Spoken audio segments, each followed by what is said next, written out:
성도의 사명과 자세라는 제목으로 지난주에 말씀을 보기 시작했고요. 오늘도 이어집니다. 회개하라, 천국이 가까이 왔느니라. 이 마태복음에서 가장 중요한 메시지를 딱 하나만 말한다고 한다면 바로 하나님의 나라가 임했다라는 것입니다.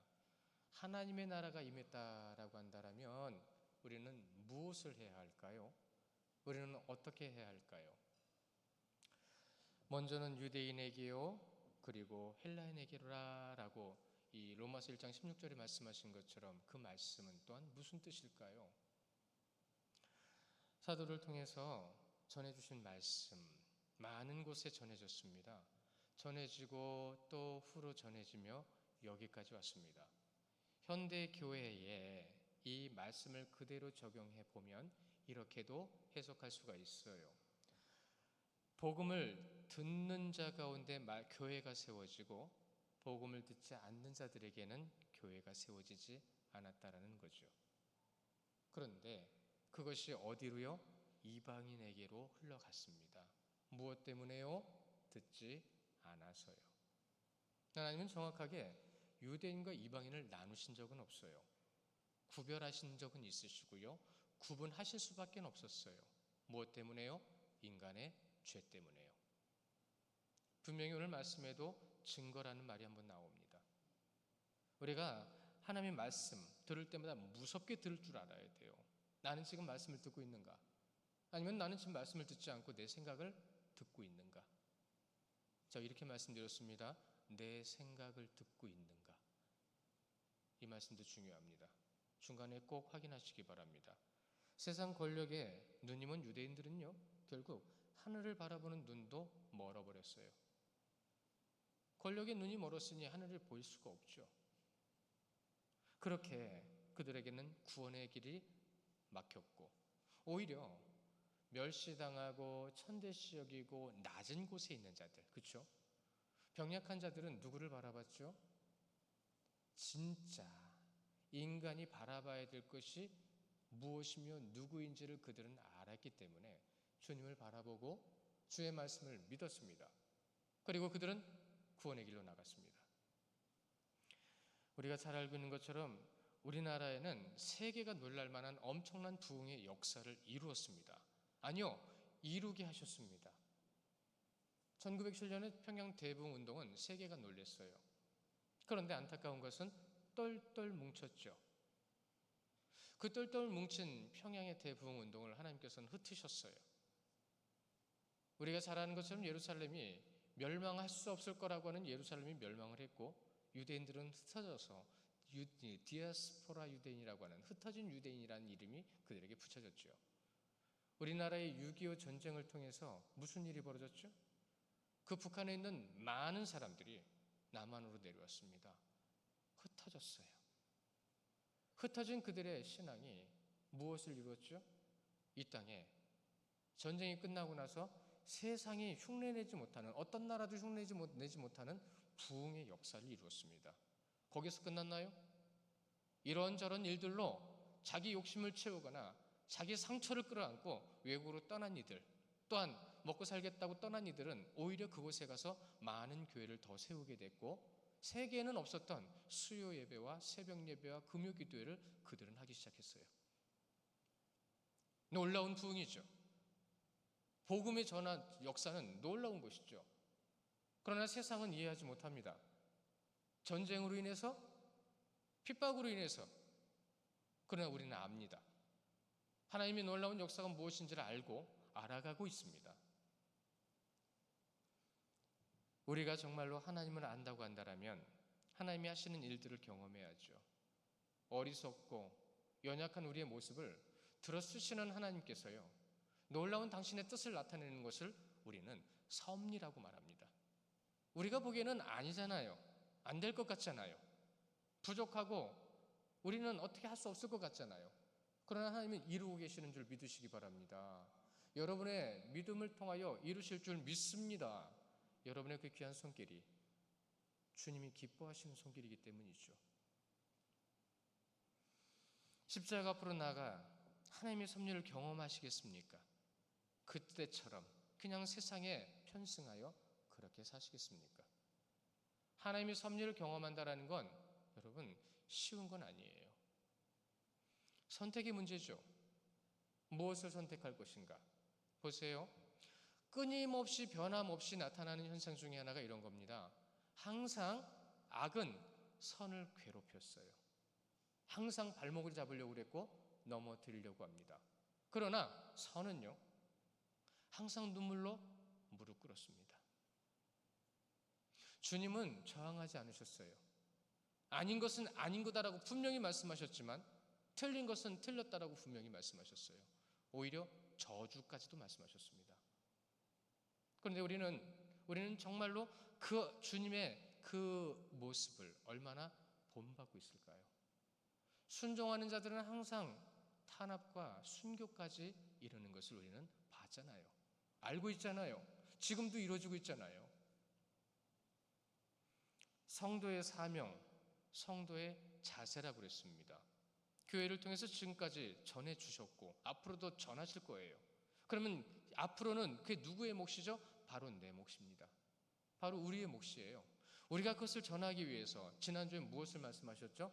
거저 받았으니 거저 주라. 또한 천국 복음을 위해서는 천국 복음 외에는 그 어떤 것도 가지려 하지 말라. 그리고 하나 더 말씀하신 게 뭐였죠? 평안을 빌라. 평안을 빌었으면 그 사람이 평안을 받으면 복음을 받으면 그에게 평안이 전해지지만 그가 그 평안을 받지 않으면 어떻게 된다고 하셨어요? 그 평안은 내게로 돌려오신다 주신다 하셨어요. 이 말의 가장 중요한 핵심은 평안은 절대로 소멸되지 않습니다. 하나님을 믿는 자들을 통해서 그 평안이 증명된다고 말씀하셨어요. 평안하십니까? 평안하셔야 합니다. 여러분이 평안하시지 않으면, 여러분이 평안을 누릴 줄 모르면 이 세상은 더 이상 평안이 없습니다. 여러분은 하나님을 증명해내고 증거내야 될 자들인데 하나님을 믿고 따르는 자들에게 하나님의 증거가 나타나지 않는다고 한다면 우리는 하나님 앞에 바로 서 있지 못한 거예요. 우리는 하나님의 뜻을 따르지 못하고 있는 거예요. 우리의 믿음이 없다는 얘기가 되는 거예요.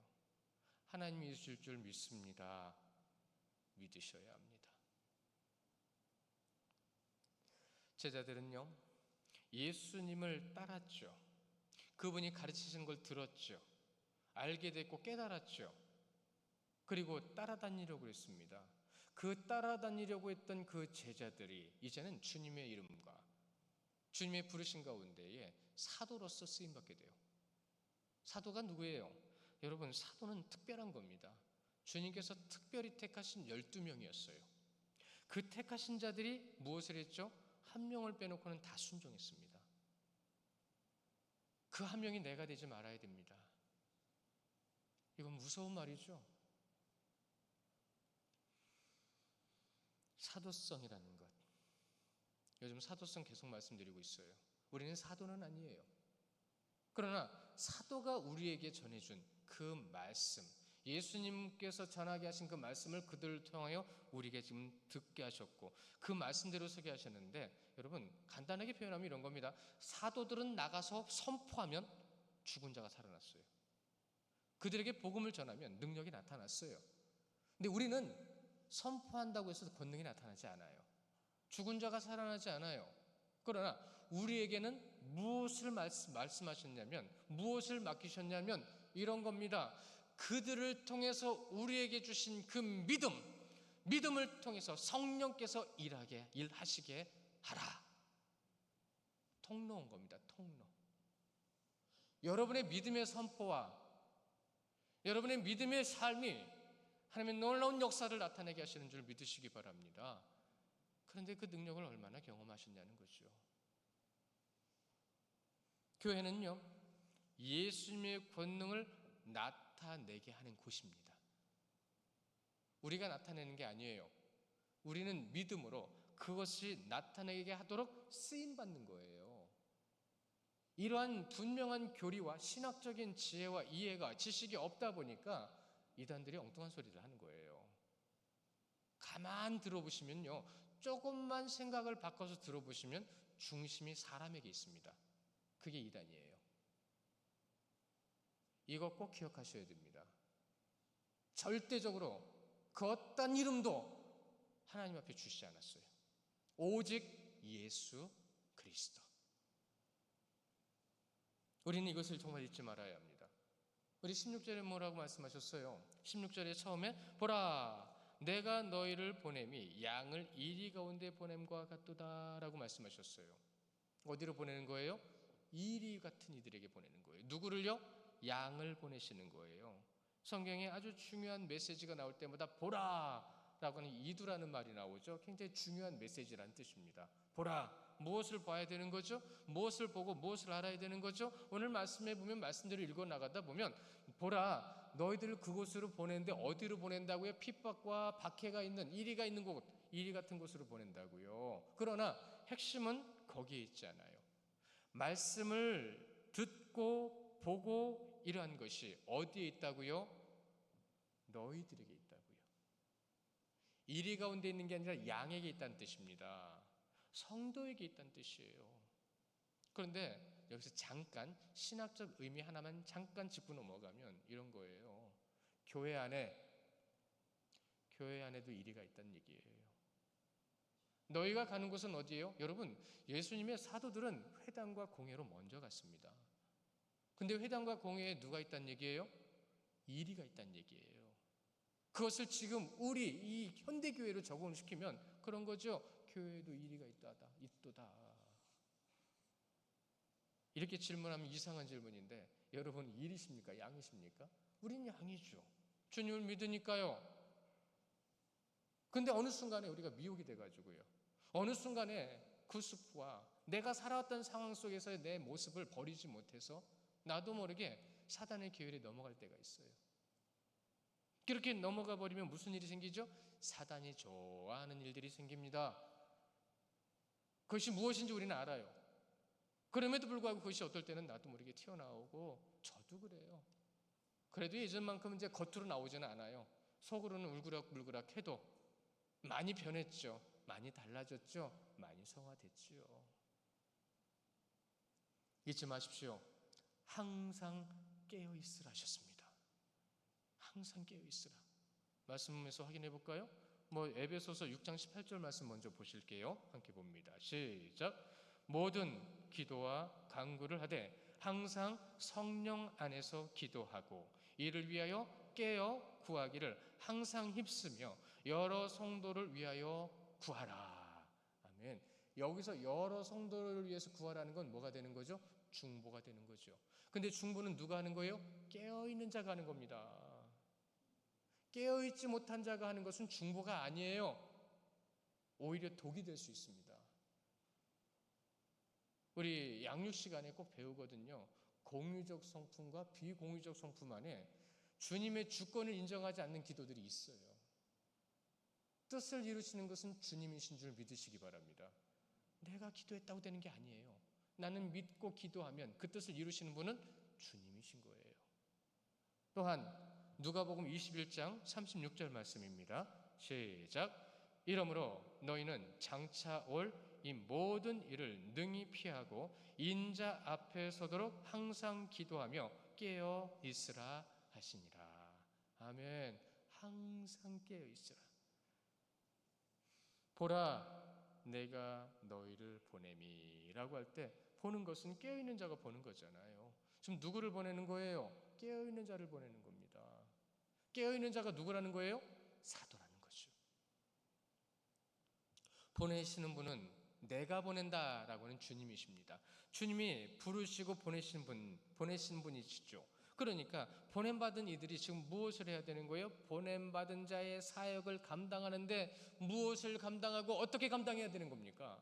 어떻게 감당하실 거예요? 무엇을 감당하고 계십니까?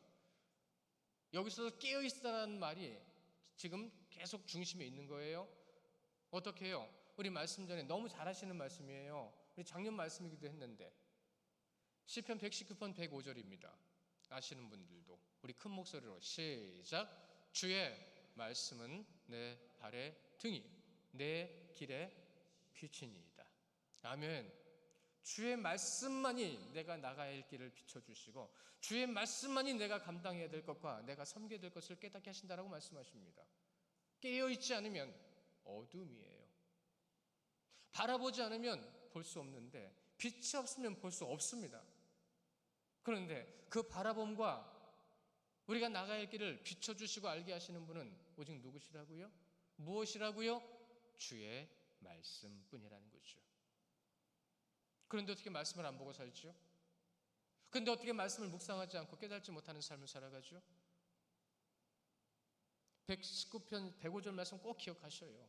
주의 말씀은 내 발의 등이니이다. 그러니까 여러분이 내딛는 발걸음마다 무엇이 생각나고 무엇을 바라보고 무엇으로 바로 세워져야 되겠어요? 예수님께서요, 그들의 발걸음을 이렇게 말씀하십니다.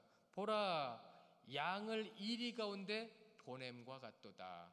사도들의 발에는 무엇이 있도다. 이들에게는, 그들에게는. 그러면 우리에게는요, 이리를 구분하는 것도 중요합니다.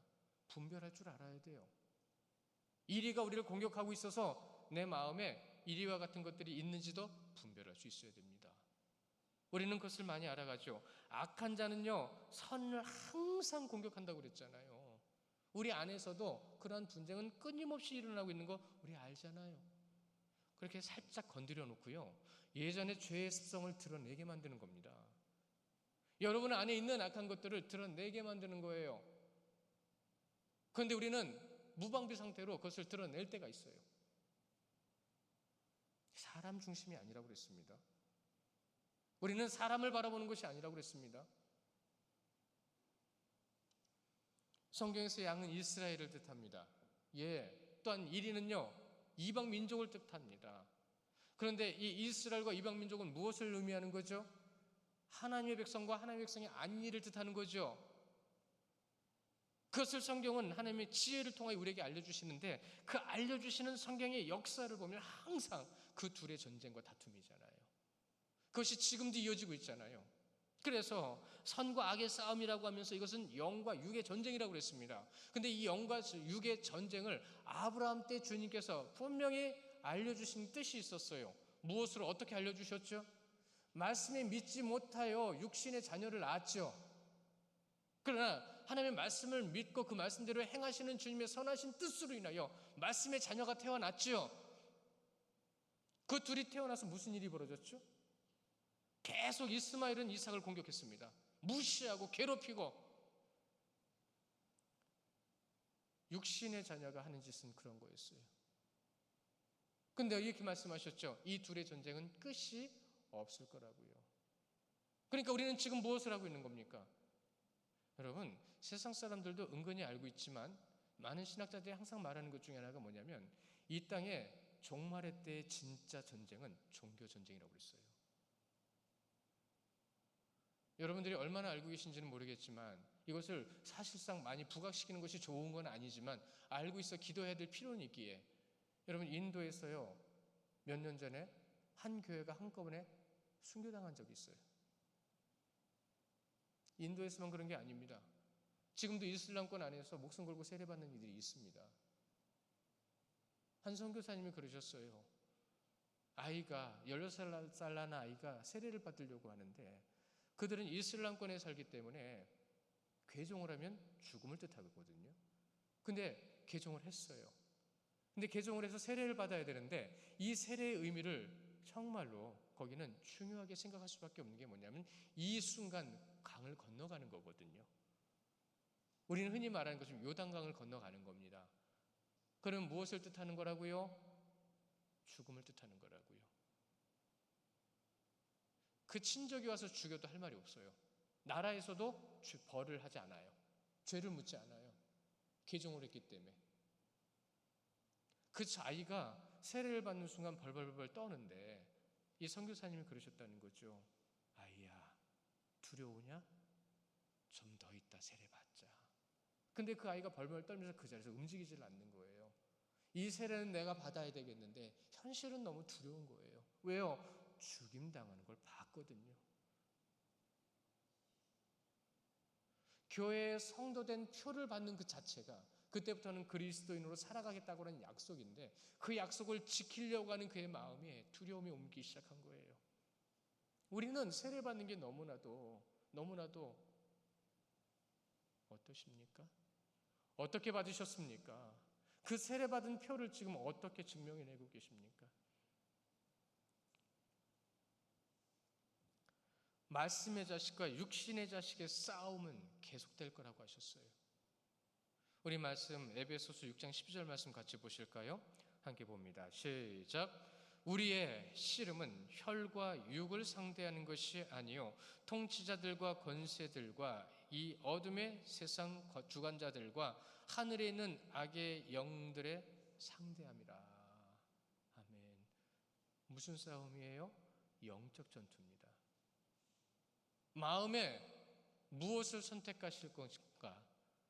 우리의 삶에 어떤 길을 갈 것인가? 그랬는데 우리는 너무나도 평화로운 곳에서 살기 때문에 두려움이라는 것이 별로 없어요. 여러분, 영과 육의 싸움은 구원과 구원받지 못함의 싸움입니다. 생명과 죽음의 싸움입니다. 그런데 우리는 그것을 얼마나 인식하고 있는지 한번 여러분 자신을 돌아보시기 바랍니다. 얼마나 그것을 가지고 두려움을 가지고 하나님 앞에 나를 드리고 있는지를 한번 생각해 보시기 바랍니다. 두려움이 없으니까 마음이 유연해지잖아요. 마음이 유연해지니까 주님 앞에 서 있는 우리의 모습도 여러 가지 모습이 있잖아요. 이스라엘의 역사에서 육신의 싸움은 승리한 적이 없어요.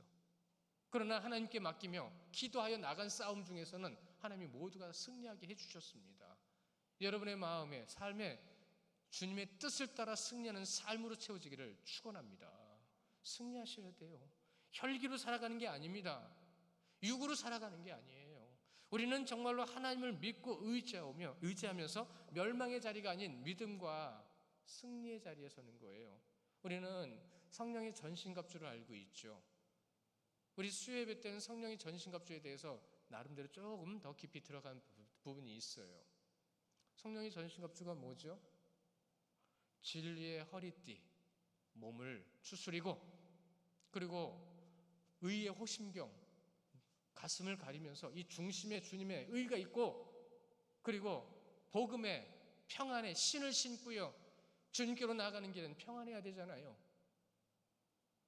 믿음의 방패입니다. 오직 믿음으로 모든 것을 이겨낼 수 있습니다. 막아낼 수 있습니다. 구원의 투구죠.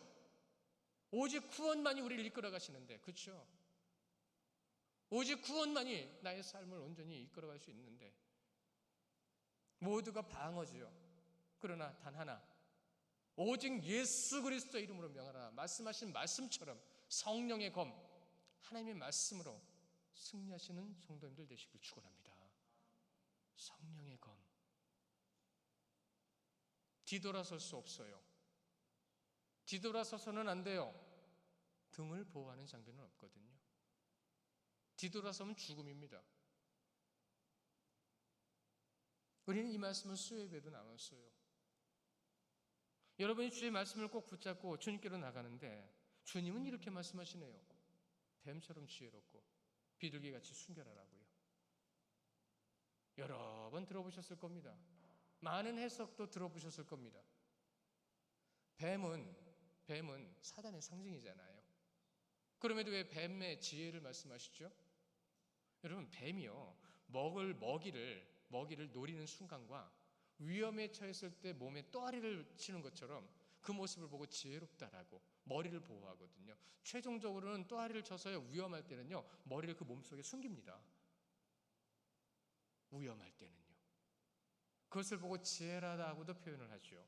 그러나 그것은 하나님께서 창조하신 창조의 본능이에요. 그 지혜가 무엇일까요?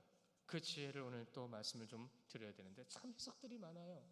그러나 저는 여기서 이렇게 좀 말씀을 드리고 싶습니다. 여러분 잘 아시는 것처럼 불의한 재판장 기억나시죠? 귀찮게 하니까 들어줄게. 아주 불의한 재판장이에요. 그리고 불의한 청직이 있죠? 지 마음대로 했어요. 주인의 것을 마음대로 썼고 마음대로 흥청망청했어요. 주인 모르게. 불의했습니다. 둘 다 불의했습니다. 그러나 주님께서 뭐라고 말씀하셨냐면 그들의 지혜를 보라고 말씀하셨어요. 이게 말이 돼요? 이 말씀이죠. 그들은 자기들이 살려고, 자기들이 살 수 있는 방법을 위해서 뭔가를 고민하고 생각하고 노력했는데, 하나님의 아들들 너희는 지금 무엇을 하고 있느냐? 구원의 목적을 가지고 살아가는 너희들은 지금 나태하고 게으르고 타락해서 주님을 바라보고 주님의 뜻 가운데 서기 위해 어떤 노력을 하고 있느냐라는 걸 말씀을 하신 거예요. 너희들은 저들의 노력만큼도 노력하지 않느냐, 이것을 지혜라고 표현하신 겁니다. 뭘 하고 계십니까? 어떻게 하고 계십니까? 하나님의 아들입니까, 우리가? 그러면 하나님의 아들다운 모습으로 그 말씀 가운데 서고 계십니까? 정말로 단순하게 뱀의 지혜를 얘기한 게 아니라 똑같은 말이에요. 비둘기의 순결과 똑같은 말이라고요. 잘 들어보세요. 비둘기같이 순결함의 지혜를 가지라. 이것이 무엇을 얘기하는 거냐면, 어떤 상황에서도 오직 예수님만을 따르는 자의 모습이 되어라, 이 뜻입니다. 주님의 뜻을 따르는 자들이 되어라. 어떤 것, 세상에 어떤 것도 타협하지 말고, 혈기도 나타내지 말고, 나태함으로 서지 말고, 오직 믿음에 뒤돌아서지 않는 자로서 그분을 붙들라, 이 뜻입니다. 많은 해석들이요, 양과 이리에 대해서, 뱀의 지혜와 비둘기의 순결에 대해서 많이들 말씀하세요. 엄청난 자료들이 있어요. 그러나 이 모든 것은 결과적으로 어디로 결론을 내냐면 이렇게 됩니다. 예수께서 보내신 자는 그 사명을 위해 목숨을 다해 충성하는 자의 자리에 서라. 충성된 자리. 그러면 하나님이 지혜를 구해야 될 것이고, 충성된 자는 오직 주의 백성 그리스도인다운 모습의 말씀에 순결함이 있어야 될 것이고, 이 말씀하시는 거예요. 악한 것들 앞에서 하나님의 지혜를 붙드는 자, 사명자의 모습으로 서라. 우리 말씀 볼까요? 로마서 16장 19절의 말씀입니다. 함께 보십니다. 시작. 너희의 순종함이 모든 사람에게 들리는지라. 그러므로 내가 너희로 말미암아 기뻐하노니 너희가 선한데 지혜롭고 악한데 미련하기를 원하노라. 아멘. 선한데 지혜로우셔야 됩니다. 여러분은 이미 악한 것을 많이 알고 계세요. 근데 그 악한 것에 이제는 더 이상 휘둘리거나 쓰임받지 마세요. 그러면 선하기 위해서 무엇을 해야 되는가? 지혜를 구해야 되죠. 지 몸 하나 보호하겠다고 움크리는 뱀만지도 못하다고 한다면, 그냥 악 앞에서 미련한 자의 모습으로 서 있는 건 미련한 거죠. 그 말씀을 주시는 거예요. 사도가 복음을 전해야 할 대상 누구예요? 영혼, 사람이죠. 근데 안타깝지만 17절에 뭐라고 말씀하시죠? 17절 말씀 보실까요? 시작. 사람들을 삼가라. 그들이 너희를 공회에 넘겨주겠고 그들의 회당에서 채찍질하리라. 아멘. 무엇을 말씀하시는 거예요? 안타깝게도 이 사람들은 유대의 종교 지도자들입니다. 유대의 종교 지도자들이 항상 잘 모이는 것이 무엇이었냐면 공회와 회당이었습니다. 이 공회와 회당이 지금은 어디죠? 바로 교회입니다. 교회 안에 이러한 지도자들이 있다는 거죠. 그들이 무엇을 하고 있죠? 자기들이 정한 기준을 가지고 재판을 하고요. 자기들 마음대로 담합하고 공조해서 무엇을 한다고요? 징계를 하고 벌을 줬습니다. 40에 하나 가만 매라는 말 들어보셨죠? 40대를 다 맞으면 죽는 일들이 많았다고 합니다. 그래서 혹시라도 죽을까봐 한 대를 감한 거예요. 살인하지 않으려고. 근데 그것은 예루살렘에서는 일어나지 않았어요. 거의 대부분 지역 공회, 지역 회당에 그런 일들이 참 많았다고 해요. 왜요? 예루살렘이 지금 누가 집권하고 있으니까? 로마가. 그럼 징계는 누가 줘요? 로마 군사가. 이러한 말도 안 되는 모순이 어디 있습니까? 자기들 손에 피 안 묻히겠다고 예수님을 누구에게 못 박으라고 얘기한 거예요? 이방인에게요. 우리가 말씀을 조금만 보면 이 말도 안 되고 너무 가슴을 찢을 정도로 안타까운 일들이 누구를 통해서요? 누구를 통해서요? 여러분 잘 아시는 것처럼 세례 요한이요. 세례 요한이 이 유대 종교 지도자들이 세례 장소에 나올 때 뭐라고 얘기했는지 기억나시죠? 이 독사의 자식들아, 누가 너희로 하여금 진노를 피하라 하더냐. 그런데 그들이요, 그 독사의 자식들이 동의해서 세례 요한이 참수당했습니다. 순교의 자리에 나갔다는 거죠. 그러니까 결국은 세례 요한도 누구에게 죽임당한 거예요? 이방인에게요. 예수님의 제자들이 누구에게 죽임당했어요? 이방인들에게요. 겉으로는 믿는 척하지만 속으로는 사람을 죽이고 있는 거예요. 말로 행동으로 성도를 무너뜨리고 있는 거예요. 18절의 말씀이 이러죠. 또 너희가 나로 말미암아 총독들과 임금들 앞에 끌려가리니 이는 그들과 이방인들에게 증거가 되게 하려 함이라. 자, 총독과 임금은 누구죠? 이방인이잖아요. 처음으로 시작된 박해는 유대인들에게 시작된 박해고 이제는 그 박해가 누구로 이어지고 있다고요? 세상으로 이어지고 있다고요. 이방인들에게로 이어지고 있다고요. 예수님을 미워하기 때문에 우리도 미움을 받고 있다는 거 알고 계시죠? 요한복음 15장 18절 말씀입니다. 함께 보실게요. 시작. 세상이 너희를 미워하면 너희보다 먼저 나를 미워한 줄 알라. 여러분이 미움받는 건 그래서 그러는 거예요. 여기서 좀 예민하고 민감한 얘기 좀 하나 짚고 넘어가야 되겠네요. 잘 들어보세요. 세상이 미워하는 것과 사단의 계략을 분별하실 수 있으십니까? 세상이 여러분을 미워해서 해코지하고 막 그러는 거하고 사단의 계략으로 우리를 올무에 빠뜨리려고 하는 것에 대한 분별이 되시냐고요.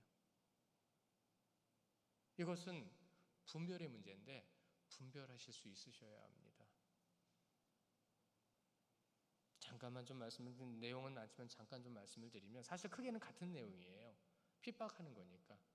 같은 내용인데 같은 말인데 교회가 대처해야 될 부분이 분명히 있어야 하기 때문에 이 부분이 거론이 되는 거예요.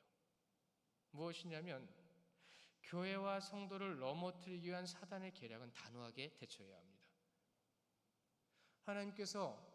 하나님께서 이스라엘 백성들을 괴롭히거나 걸림돌이 되는 이방인들은 다 패하셨어요. 진멸하셨어요. 그러나 하나님을 믿어야 되는 자들은 미워할지라도 여러분 기억나시죠? 요나가 다시스에 가서 그렇죠? 복음을 전할 때 요나가 뭐라고 그랬죠? 저 왼수 같은 사단 같은 놈들에게 내가 복음을 왜 전해야 합니까? 라고 했어요. 그러나 하나님 그들에게 복음을 전하게 하셨죠. 그들에게 복음을 전할 때는 어떤 일이 있었죠? 그냥 들었습니다.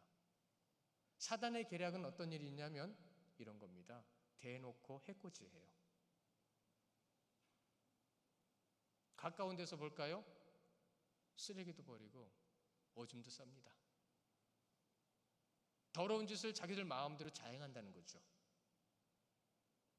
그럼 여러분은 어떻게 하실 겁니까? 우리가 무엇을 대처해야 되고 무엇을 감싸줘야 되는지 분별하지 못하면 세상은 혼란에 빠질 수밖에 없어요. 왜? 기준이 없어지잖아요. 그럼 여러분에게는 어떤 기준이 있으십니까? 여러분은 어떻게 세상 앞에 그리스도인이요 교회라는 것을 증명해내고 계십니까? 무조건 품어주고 품어준다는 게 다 사랑은 아니에요. 자녀들 무조건 잘한다는 자녀는 부모는 없습니다.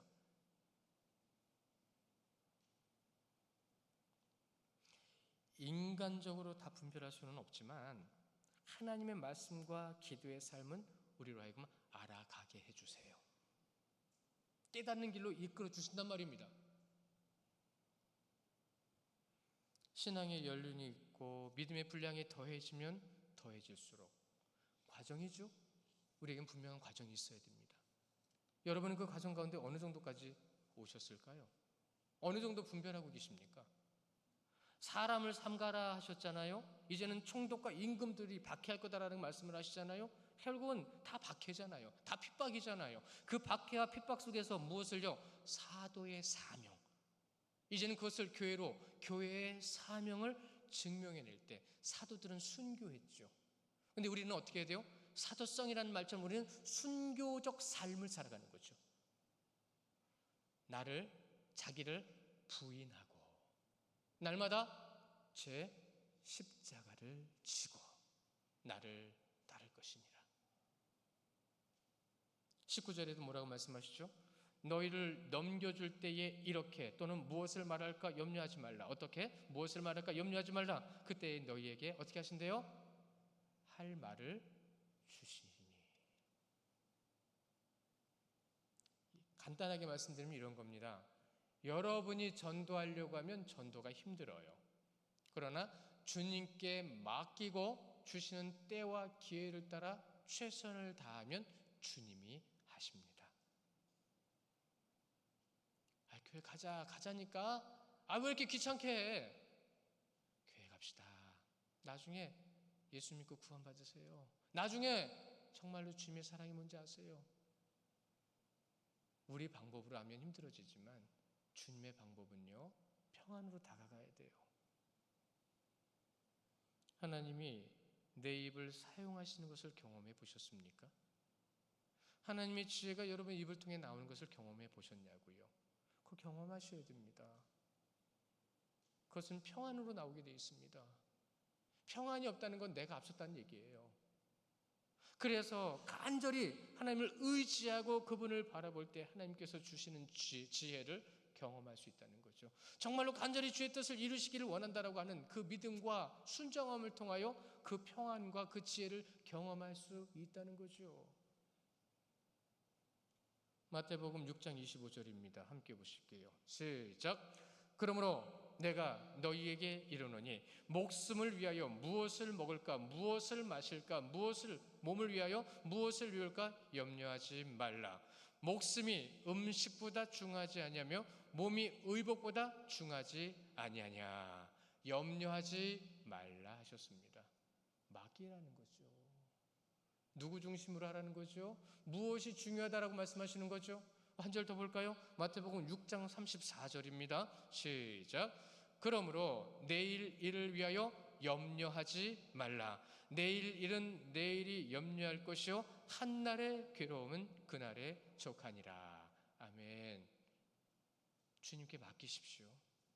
오늘 지켜주신 하나님 감사합니다. 내일은 당신께서 이루어 주실 줄 믿습니다. 주의 뜻대로 이루소서. 저에게 지혜를 주시고. 여러분, 솔로몬은 지혜를 구한 적이 없어요. 하나님의 백성을 잘 다스릴 수 있고 재판하기를 원하나이다 할 때 내게 필요한 지혜를 주리라. 그러나 너는 세상의 권력과 재물도 구하지 아니하였기에 내가 너희에게 그 모든 것을 주리라. 덤으로 따라왔죠. 무엇을 구하니까? 하나님의 백성을 위한 것을 구하니까. 누구 중심으로요? 하나님 중심으로요. 20절 말씀입니다. 함께 보실게요. 시작. 말하는 이는 너희가 아니라 내 속에서 말씀하시는 이 곧 너희 아버지의 성령이시니라. 아멘. 너희가 하나님의 성전인 것과 하나님의 성령인 너희 안에 계시는 것을 알지 못하느냐? 그럼 우리 안에 누가 계시다는 얘기예요? 제가 여러분의 말할 때 여러분의 말을 여러분이 들을 수 있어야 됩니다라고 드리는 말씀은 제 말이 아니에요. 성령께서 여러분에게 하시는 말씀을 하고 있는지 내가 하고 싶은 말을 하고 있는지를 들으시라는 얘기예요. 무슨 말을 하고 계십니까? 어떻게 말하고 계십니까? 여러분의 말에 거친 것들이 나오십니까? 아니면 여러분의 말에 평안이 나오고 계십니까? 이런 말이 있어요. 말이 거칠면 인생이 거칠다. 저 그 말 가지고 굉장히 많이 묵상했어요. 나가 많이 거치네야지.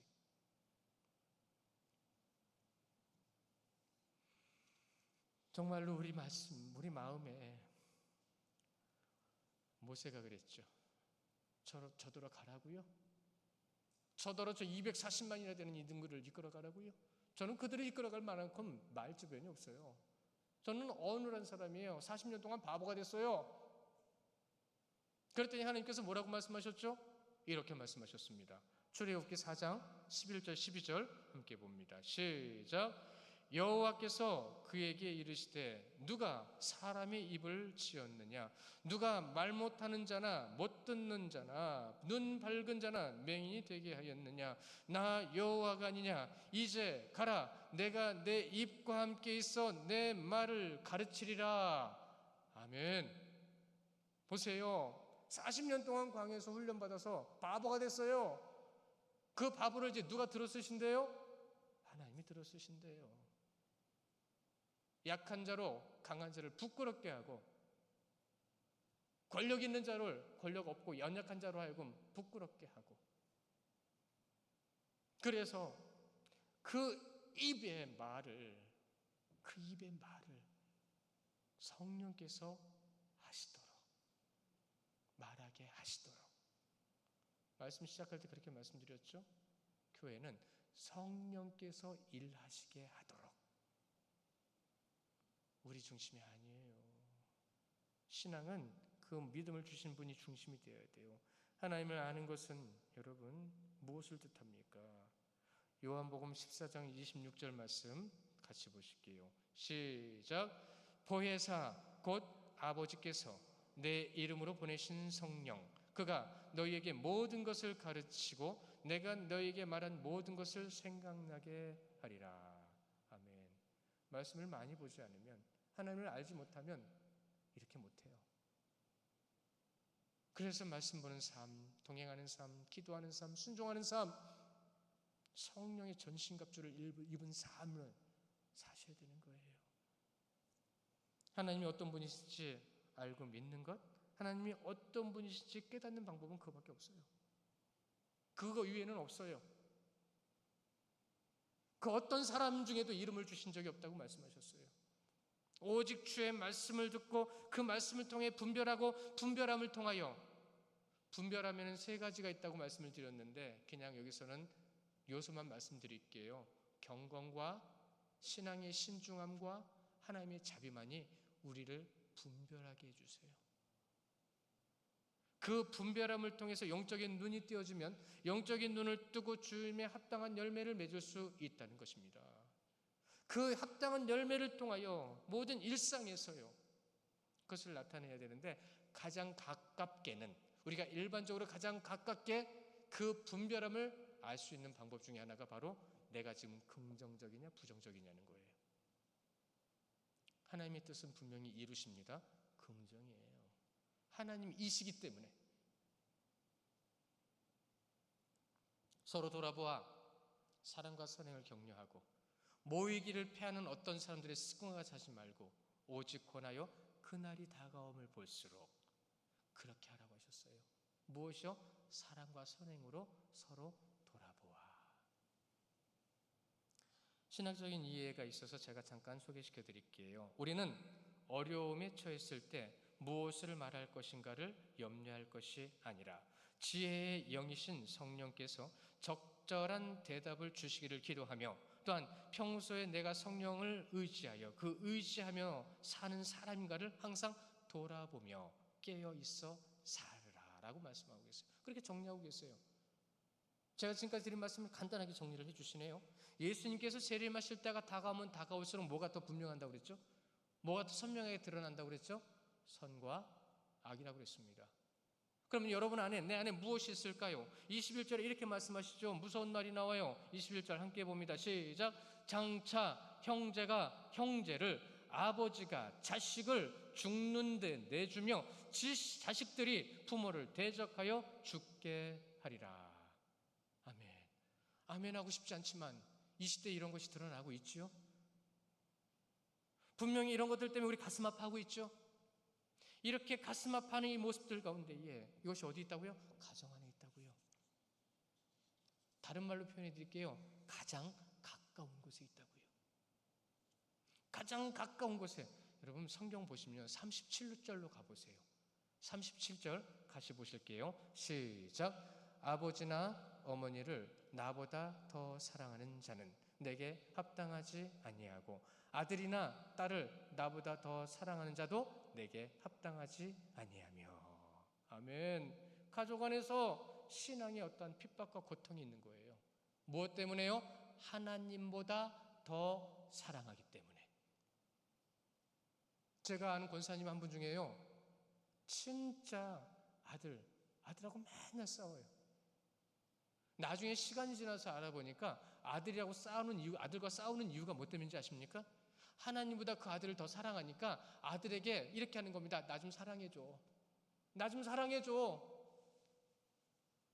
결과적으로 하나님은요, 어떻게 하셨냐면 깨닫게 하셨어요. 아들과 갈라서게 하셨어요. 신기하게도, 속상하지만 신기하게도 어머니와 아들이 떨어져서 사니까 각자 신앙생활을 너무 잘하는 거예요. 그리고 나서 만났을 때는 그 전에 누리지 못했던 평안함이 누려지는 거예요. 신기하더라고요. 그래서 제가 그때서야 말씀을 드렸어요. 보세요. 하나님보다 아들을 더 사랑했기 때문에 그 마음이 그렇게 분주했던 거예요. 절절했던 거예요. 그러나 그 절절함과 분주함이 사라지고 나니까 누가 드러나는 거예요? 누구를 바라볼 수 있게 된 거예요? 안타까운 얘기지만 오늘 이 말씀에 보시면 형제가 형제를, 자녀가 부모를, 가족 안에서 아내와 남편이 이런 일들이 벌어지는 이유는 무엇 때문이라고요? 누구보다 누구를 더 사랑해서? 그 말씀을 주시는 겁니다. 그러면 우리는 어떻게 그것을 점검하고 어떻게 돌아봐야 될까요? 안타깝지만 이러한 전쟁의 영적인 분쟁은요, 이 영적인 분쟁은 종말 때의 현상이라고 전해주십니다. 때가 다가왔다는 거죠. 언젠지는 몰라요. 그건 하나님이 정하시는 겁니다. 이것은 아주 가까운 곳에 있고 가까워졌다는 것이죠.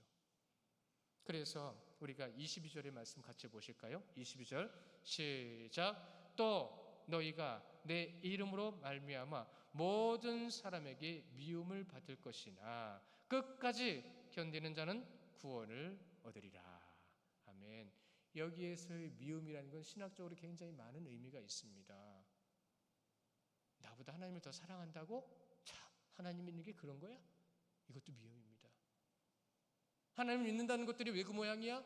라고 하면서 우리를 시기하고 질투하는 것도 미움입니다. 지혜로워야죠. 핍박과 박해가 있는 곳은 항상 사도들이 나아갔습니다. 근데 오늘 말씀해 보면 사도들이 나아가는 동네마다 핍박이 있었고 그 동네에서 핍박이 있으면 주님께서 뭐라고 말씀하셨냐면 그곳에서 피하라라고 말씀하셨어요. 피하라. 복음은 전해졌는데 핍박이 있어요? 피하라. 근데 신기한 거 하나 더 말씀드릴까요? 정말 신기한 거 말씀드릴까요? 사도 바울이 이렇게 피해 다니는 역사 가운데 대표적이잖아요. 피하고 얻어맞고 욕먹고 사람들에서 옮겨 다니고 그래서 다른 곳로 또 가고. 그런데 신기한 건 그 곳곳마다 교회가 세워졌다는 겁니다. 오늘 말씀 시작할 때 이런 말씀 드렸죠. 하나님의 말씀을 듣는 자들을 통해서 교회가 세워지고 말씀을 듣지 않는 자들에게는 저주가 임한다고. 같은 말입니다. 그렇게 핍박을 하고 박해를 해도 주의 말씀을 듣는 자들을 통해서 그곳에 교회는 계속 세워졌다는 거예요. 이때의 사역은 이랬어야 돼요.